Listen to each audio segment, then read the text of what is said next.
When I was a kid, there was a gangster. Real old school type. Rex Calabrese. When I'm 14 or something, he has a heart attack and dies. Still holding a cigar. The new kingpin of Gotham.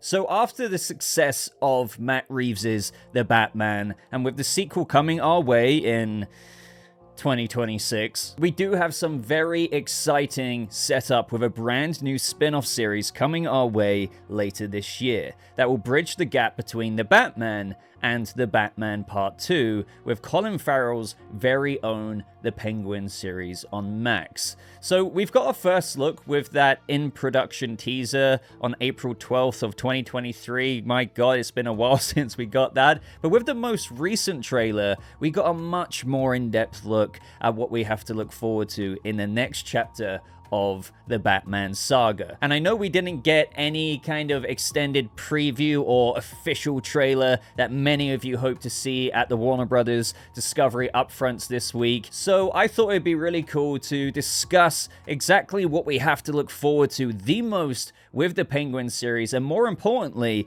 the most critical things that could play a major hand going into the plot for the Batman Part 2. So look at this as a video like that, what I'm most looking forward to with the Penguin, why I think the Penguin will be so great. I really have a lot of faith in this. So right before we get into this, ladies and gentlemen of the Batverse, if you want to be up to date on the latest news from Matt Reeves' The Batman saga, support the channel by giving it a like and consider subscribing for more videos just like this. So first off, one of the most exciting factors for me with entering the world of the Batverse again is that we'll be doing it through an even harsher lens. The Penguin on Max has been given a TV MA rating, basically the equivalent of streaming R rating, unsuitable for children under 17, and everything we've seen from the Penguin so far matches this. It looks to have a very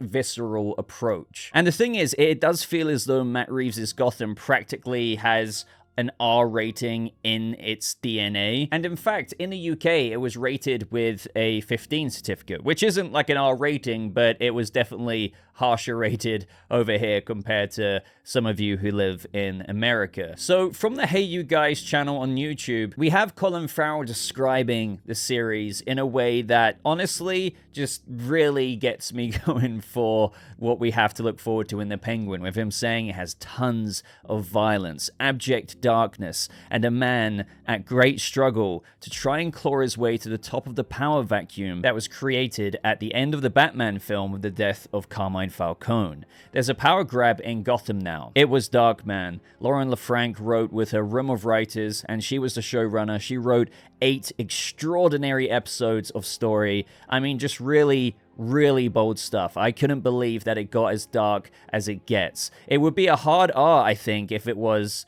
hard R, so dramatic, if it was in the cinemas, you know? So what he means there is, you know, obviously the rating, if it was actually a movie in the cinemas, would definitely be an R rating, but on streaming, on Max, it will still be the equivalent, but a TV MA. So when he just expands saying it's dark, that's what I can tell you about it. It's really dark, really heavy. I think it certainly was doing it, which is not to say I didn't have fun. I had an amazing time, but it's incredibly violent. So the fact that the Penguin will be delving into the criminal underworld of this iteration of Gotham and not holding back, I think it will just provide for a story in Gotham that I don't think has actually been portrayed before through this specific lens. And just, you know, locking in on that for a second in this point just really invigorates me with so much hype. I know it's something you guys may hear about and be like, okay, it's going to be violent, but really think about what you saw in Matt Reeves's and Robert Pattinson's version of Gotham and Batman, and seeing Colin Farrell in that,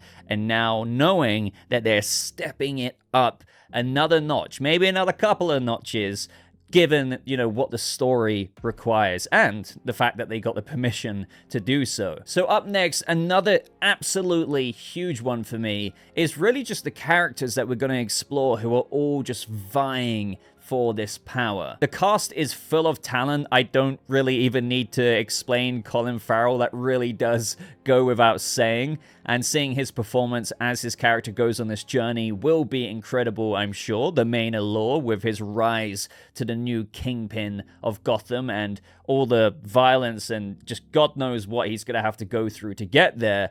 But I'm really looking forward to seeing the other characters fleshed out in Matt Reeves' Batverse in that of the criminal underworld, as a lot can be achieved here to build up the lore of Matt Reeves' Batverse, such as the tease of Salvatore Maroni, played by the magnificent Clancy Brown. Now, if your memory is a little bit hazy, you may remember references to Salvatore Maroni in The Batman, as he was the big cheese, if you will, before Carmine Falcone, with Falcone getting exposed in the Batman movie for ratting out Maroni's drop operation, and he's been serving time in Blackgate ever since. But now Carmine is dead, and you now need to think about what the Maroni crime family think of this opportunity. And it seems to be the case that Maroni's wife, played by the magnificent Shohreh Aghdashloo, honestly, I absolutely adore her, has been holding down the fort for the Maroni crime family ever since. And now there's that new opportunity for them to get back what was taken from them. Granted, Sal Maroni is still in Blackgate. I don't know if he's gonna get out, but still, this opens up plenty of options, such as perhaps we could see an alliance made between Penguin and Maroni, an enemy of my enemy situation until Oz ends up betraying them anyway. As we know, he wants to hold all the power of Kingpin to himself. He can't exactly share it. But even then, having said that, one thing we do need to bear in mind is that, Oz Cobblepot can't rule over Gotham as the new Kingpin, as the only criminal mob boss in Gotham. It just doesn't work that way. Alliances could still be made with Oz on top as Kingpin, as sure, he will rise to Kingpin by the end of the series. That much is predictable. But maintaining power is a very hard task in of itself. And it's not like every crime family in Gotham is going to be eliminated with only him standing. No, he'll need to oversee all of those who remain and allow him to be in power, and maybe even have, by the end of the series, accepted him to be the new Kingpin of Gotham. And it makes me wonder who will be left standing, and if one of those families could be that of the Maronis. Then, of course, we have Sophia Falcone, played by Kristen Milioti. I think the reach for power in the fallout of her father's death will be most sought after here, with that of the remnants of the Falcone crime syndicate all likely squabbling for themselves for who should naturally ascend to that seat of power. They actually might not like the idea of just naturally handing it over to Sophia and Alberto Falcone, the children of Carmine. With Sophia having spent time in Arkham Asylum, perhaps not being present for how to run, the criminal element. Alberto not really just being up to the task. This playboy, drug-fueled guy who just really is perhaps getting way over his head. So this is where the, again, magnificent Michael Kelly's character of Johnny Vitti will likely come in, one of the underbosses of the Falcone crime family. A character like his could see an opportunity for himself to rise above rather than letting the position go to that of Falcone's children. Now, this is just speculation, but I do think there'll be a bit of internal conflict with the Falcones. Hence why we've seen plenty of promo images, even set behind the scenes pictures of Sophia with Penguin. Now again, it's not like, Penguin's gonna be like, okay, I'm gonna help you rise to the top. There could be a little bit of a deal, but ultimately Penguin's gonna have to rise out on top. So I do feel like Sophia might band up with Oswald Cobblepot and maybe even the Maronis against other splintered factions of the criminal element who are also seeking their own opportunity to take what is rightfully Sophia's. But is it rightfully Sophia's if Carmine stole it from the Maronis? Because I'm sure the Maronis are thinking this is rightfully ours, but Oz is thinking, screw all of you guys, it's rightfully mine. I've been planning this for a long time, and all of you guys are not as good as I'm gonna be. So you can see the kind of mess we're getting into here. It's gonna be hectic. And we can't forget how we've actually recently had it confirmed by Mark Strong's trainer on Instagram that he trained Mark Strong for his role in the Penguin series and gave a clue to watch Fox's Gotham with regards to what role he could be playing. Now, we still don't know who that is, but Mark Strong isn't exactly a small actor. So, I've heard some people suggest that he could be playing Rex Calabrese, the real old school type mob boss that Penguin talks about in the most recent trailer, and perhaps we could get some overlaid montagey flashbacks to accompany that speech that we heard. Or perhaps as we explore Oswald's character, we get to see that influence on Penguin contextualized through those peppered in scenes throughout the season, just kind of, because obviously, yes, this is a lot about going for the Kingpin status, but I'm sure there'll be elements of character study into what makes Oswald tick, what got him into this life. Obviously, that little monologue that we heard in the trailer gave us a snippet at that, talking about how the people loved him in his area of Gotham. They threw a parade in his honor, and how he died from a heart attack or something, still with a cigar in his mouth. It's all about the love and respect, and how Penguin also craves this for himself. And the thing is, even though I'm unsure about this, I do think Mark Strong would be so good and absolutely slam this kind of role, maybe like an old school mob boss type of Gotham, such as Rex Calabrese. So it's the kind of thing where, believe it or not, I don't want to rule it out, because they might have wanted someone with a lot of presence to pull that character off, even if they're quite minimal in the Batverse itself. But many people still think it could be someone larger to the Batverse and its future installments, with characters being suggested for Mark Strong to play, such as Victor Zsasz, perhaps even Hugo Strange or Victor Fries. Now, I've already voiced my opinions about this. I think Hugo Strange could be an amazing fit. We are exploring Arkham in this show. Victor Zsasz, some people are pointing out that Mark Strong is 60, but the thing is, I don't think that is what they'll be thinking about, because he doesn't look like that, and I think he could easily pull off a very skilled, heavy presenced assassin. So I do still think that could be a casting choice that is relevant to Mark Strong. Either way, even with us not knowing who he is playing, I can imagine he'll contribute to the criminal element of Matt Reeves' Gotham very, very well. Now, I had to include this one, and that is Batman, because so many people are clearly thinking about this. Obviously, it's the Penguin show, but after the events of the Batman movie, Batman's going to be around, and he has already identified that there's going to be a lot of lawlessness, looting, and a vacuum of power left behind from Carmine Falcone, where things are just going to get crazy. So I don't want to get carried away here, but given that we're getting 8 one-hour-ish episodes of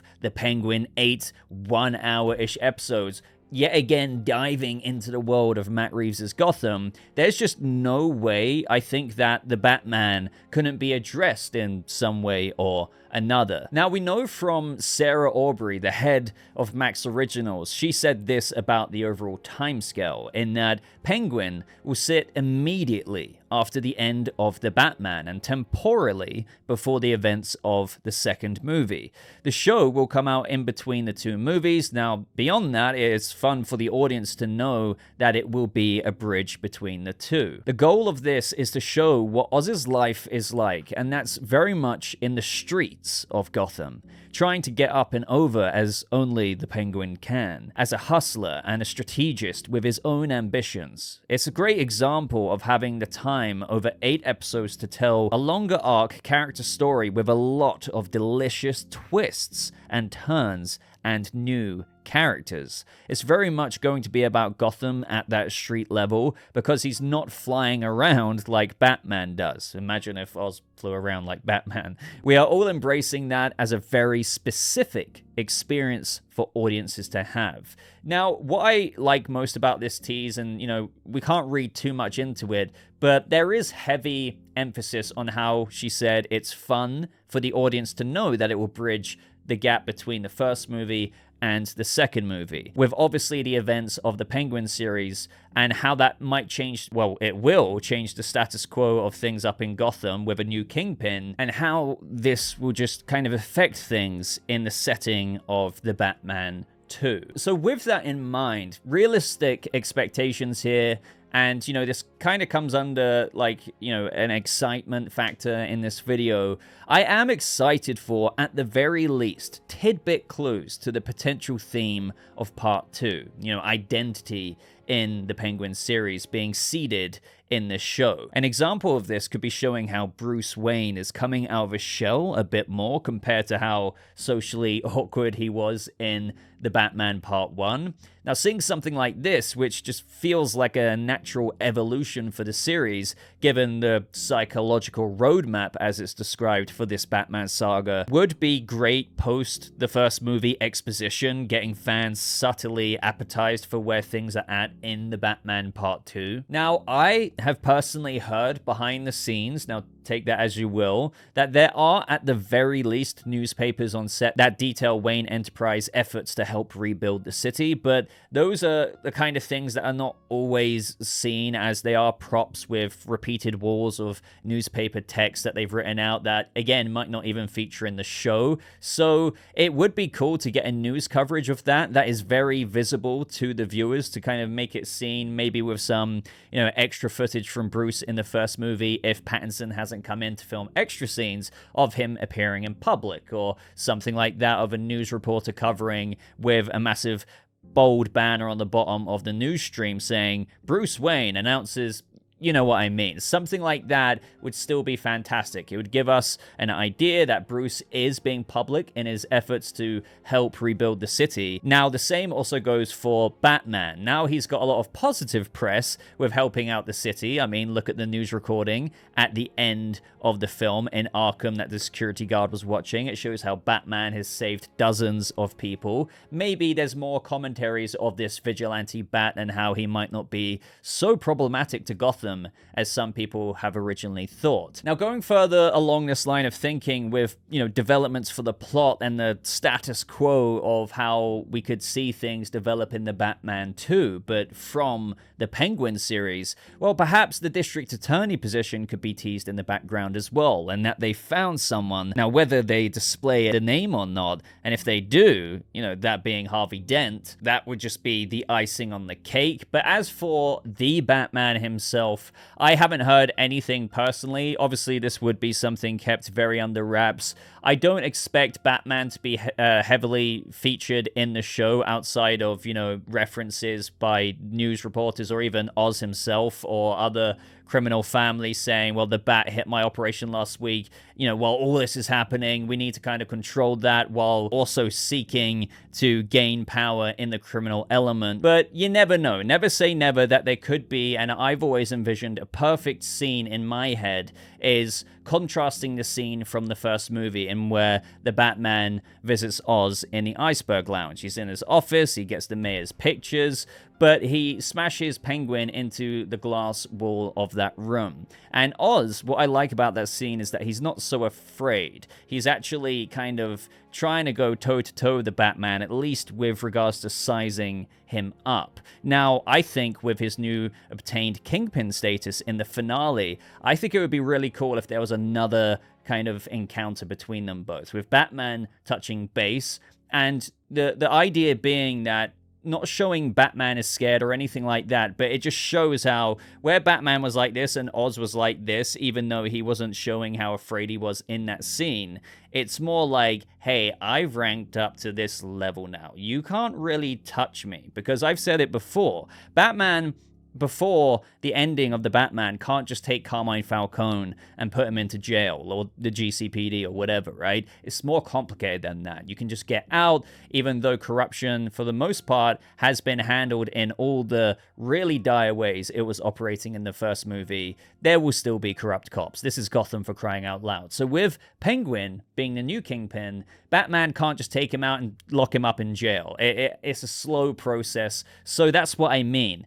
He won't be able to touch Oz per se, and there'll be this new encounter where it's like, hey, Vengeance, look at who I am now. I mean, the dialogue won't be as cheesy as that, but something of a scene to show how Batman probably will want to put his hands around his neck, and maybe there might be something like that, but what if he can't necessarily get to him, or just something like that? It's not so easy. That would be so cool. It would show this identifying factor in Batman being like, oh, damn, Cobblepot has filled this new position in the void or the vacuum of power that Falcone left behind. And that will be this kind of new rippling wave that Batman will carry as a thought with him into the Batman Part 2. And thus, again, changing up the status quo of things in Gotham. Now, will we get that scene? I really don't know. Don't hold your breath is what I'm going to say. There could just be the subtle references to Batman and Bruce Wayne that I've mentioned, but if we did get a cool teaser like that, that would be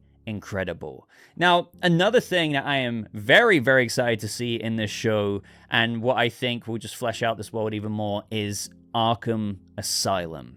Now, it will always be great to see more Arkham, especially with other characters of whom were teased to us in Part 1, of whom are in there. Now, that's not me saying that we're going to see Paul Dano's The Riddler or Barry Keoghan's Joker in the Penguin series, but even just pulling back the curtain a little bit more outside the interview room and seeing what Arkham is like in this iteration will truly be a treat for big fans of this Batman world. Now, we did briefly get extra teases of what Arkham is like in the canonical Riddler Year 1 comic book story, and where Edward Nashton scouted it out, and it was displayed very much so as this haunted house. And oh my god, Court of Owls, there's an owl up there, but we're not going there. But you get what I'm trying to say. There's a lot more that they can play with. We know we're getting Arkham scenes in the show, so I do think it's not just going to be Alberto Falcone speaking